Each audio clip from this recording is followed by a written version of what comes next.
Hi, this is Rich and Charlie, and we're with the Operation Legacy Light to My Path coaching series. And Charlie, we're getting ready to get into step 4 today. Step 4 is going to get into using tools and resources. We'll be talking about networking, relationships, different types of problem solving, lifelong learning. And it begins with exercise 9 on page 138, which is choosing your attitude. Thank you, Rich. And you know, when we think about attitude, think about the attitude you have right now watching this video. Our hope and our expectation is that you will find this information that we're sharing. And you know what, let me interrupt myself. We're not selling you on anything. We're sharing information that works. And so we know that you wouldn't be watching this if you weren't thinking that this material could help you, because it's win-win. But let's get back to the attitude. You know, we choose our attitudes based pretty much on how we feel every day. If things are going great in life, we have a great attitude. If things are not going so great in our lives, then our attitude starts flipping a little bit. We have to be very, very careful about our attitude as we transition out of the military and into civilian life, because there are many fears in life in that transition process. Now, if you are a veteran that have been out a while and you're transitioning from one phase in your life to another, the attitude is very, very important. And the main point I want to make right now about the attitude is I can control, and I'm going to use myself as an example, I can control my attitude 100%. See, Rich could do something in life, and you could do something in life that might influence me. But really, my attitude, I control that. And so that's how I want to start framing this topic on attitude. And that's right, because our purpose for this exercise is to realize that we can control our attitude. What does the Bible have to say about it? Philippians 4:8. Finally, brothers and sisters, whatever is true, whatever is noble, whatever is right, pure, lovely, whatever is admirable, if anything is excellent or praiseworthy, think about such things. And we know the Bible says, as a man thinketh, so he is. So as you're thinking about these different, what I would call elements of attitude, we can actually adopt them. And we can adopt them into our habits, into how we interact with people day to day. And again, Philippians 2:14 says, do everything without complaining or arguing. So we do have control over our attitude. God has gifted us with that capability, but many times we don't realize that, or we just react to circumstances or crisis, or let our emotions run us rather than our running our emotions. Well, this chapter, this exercise is going to help us to be able to do that. Exactly. Thank you, Rich. You know, one of the things that we may have said or heard in the past is have an attitude of gratitude. You know, when we're grateful for everything the Lord has given us in our life, that's waking up in the morning, our health, our family, everything that is good in our lives, you know what? That doesn't happen just by chance. You know, God has a plan in our books pre-written. He knows exactly how He can help us and how we can also help ourselves and help others. And so having an attitude of gratitude, being grateful. If you ever want to change the way you're feeling, sometimes consider taking the eyes off of yourself and put it on someone else. Helping someone else out. That will change your attitude big time. I like to sometimes watch myself, be myself is something that I call. It's being able to step back, have awareness of how you're interacting, how you're behaving. And I like to go back to the fruits of the Spirit on page 140 with our scriptures, Galatians 5:22. The fruit of the Spirit is love, joy, peace, forbearance, kindness, goodness, faithfulness, gentleness, and self-control. And I find it really interesting that self-control is actually a fruit of the Spirit, and that lets us know that we can control our attitude. If we have self-control over being aggressive or just passing on that stinking thinking that we talk about onto other people, that's not something that's going to help us out. And we have the whole list of scriptures to meditate on, with our attitude, and we can choose to be optimistic. And we know that there's facts and science on page 142. Optimistic people are healthier than those that aren't. They live longer. They have better salaries, they have more happiness, they have better relationships. This is where science is catching up with the Bible. And you know, Marty Seligman, who we've worked with, is a pioneer in this area, and also the Mayo Clinic has done work in this area. But you know, one of the best kept secrets is the Bible's been doing work in this area for over 2,000 years. So we really want to be able to embrace that, and then use that attitude as we get into how we perceive the world and how we allow it to impact our actions and so forth on page 144. Exactly. Thank you, Rich. You know, and one of the things that we want to also leave you with, takeaway, is that when we choose our attitude, when we choose how we're going to behave based on the skills, the talents, and everything else that the Lord has given us, you know what?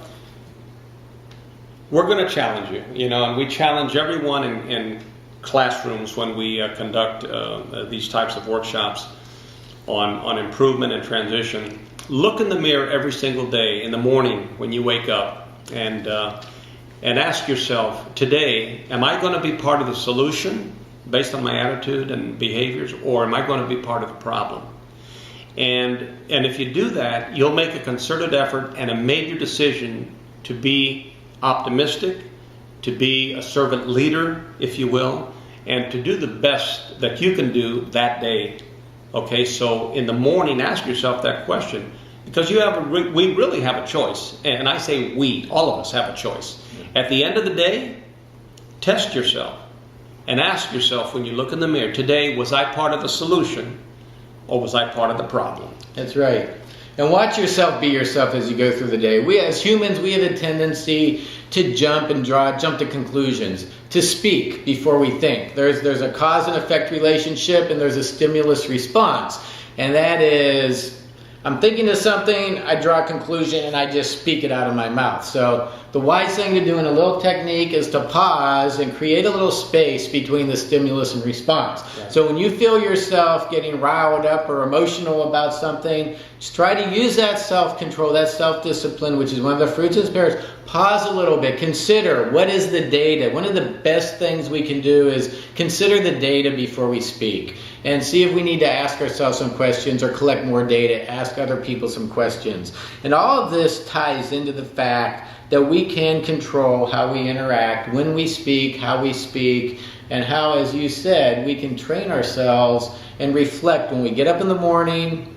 Am I going to be a functional part of the solution today? When we go to bed at night, did I pause? Did I consider more data? Did I consider the whole situation before I spoke and jumped to conclusions? Exactly. Thank you, Rich. You know, on page 146, let me read something to you.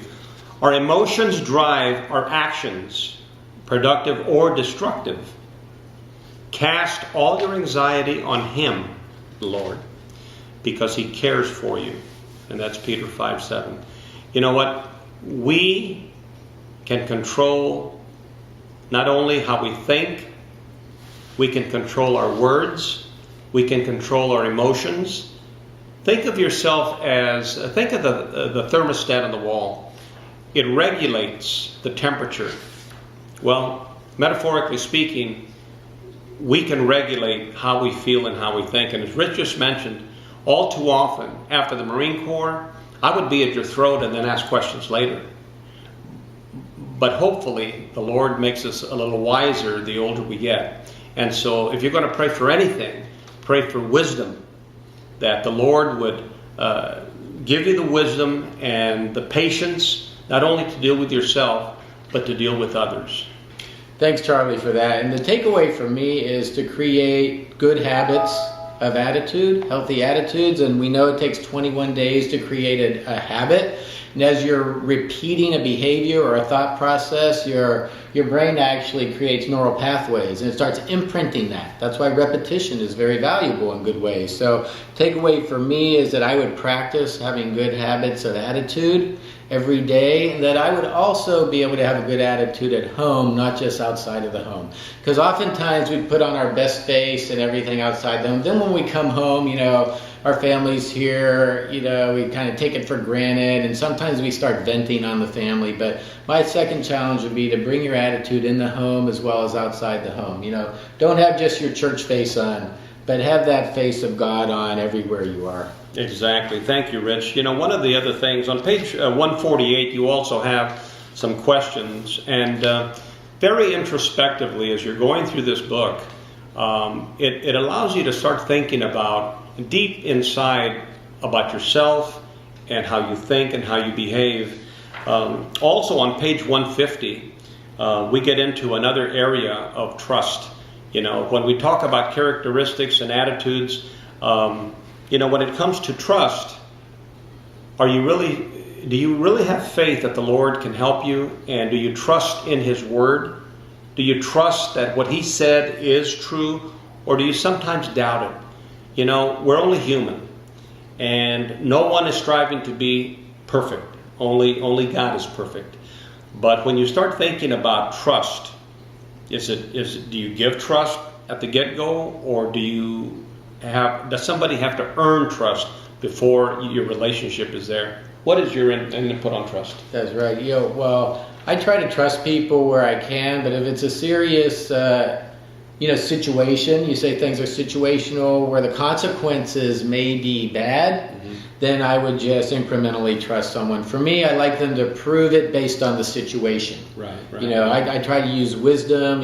Some people might just trust everybody all the time. I have difficulty with that. I'm more of an incremental type of trust person. Right. Thank you for that, Rich. One of the things also is that in the military, we were trained to be vigilant. And especially if you've been in combat, you're hyper-vigilant because you really never know what's happening. And there are a lot of military people that are also in security. And so in security, you have to be hyper-vigilant. You have to almost be able to feel things happening. And, I'll give an abstract example. And I've often said, when someone comes in the room, I can feel the molecules moving, so to speak. Because hypervigilance in a secure area or in an area that you're transitioning from a safe place to maybe one that is not so safe, trust is based also on the situation, as Rich just said. If you're in a kindergarten room, that trust is going to be different than if you were in a combat zone, right? And so it may be situational. And what you're saying, Rich, is exactly true.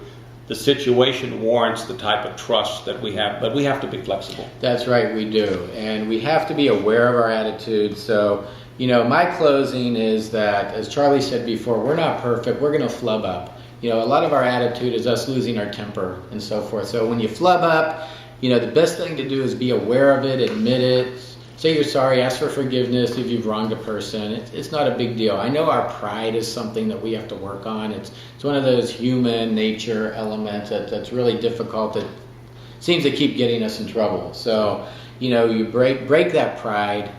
When you flub up, ask for forgiveness, learn about yourself, move on. Help other people also learn about their attitude.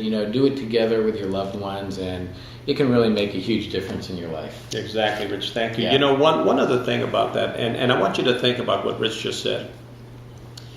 For how many people feel comfortable saying, "I'm sorry, I was wrong"? There are a lot of people that don't feel comfortable. And early on, many years ago, I had to cross that threshold of saying, you know what, I goofed up, I'm sorry. Can you please forgive me?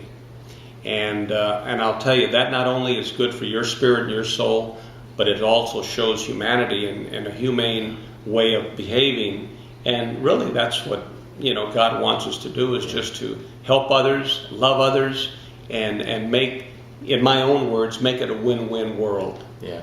I think everybody has to learn how to say they're sorry from the heart. I think everybody has to learn how to control their attitude. I don't think anybody's exempt from it. As I think back, everybody I know, it's a skill, and it's something that really can transform your life. So, cast your cares on God. When you make a mistake, ask for forgiveness.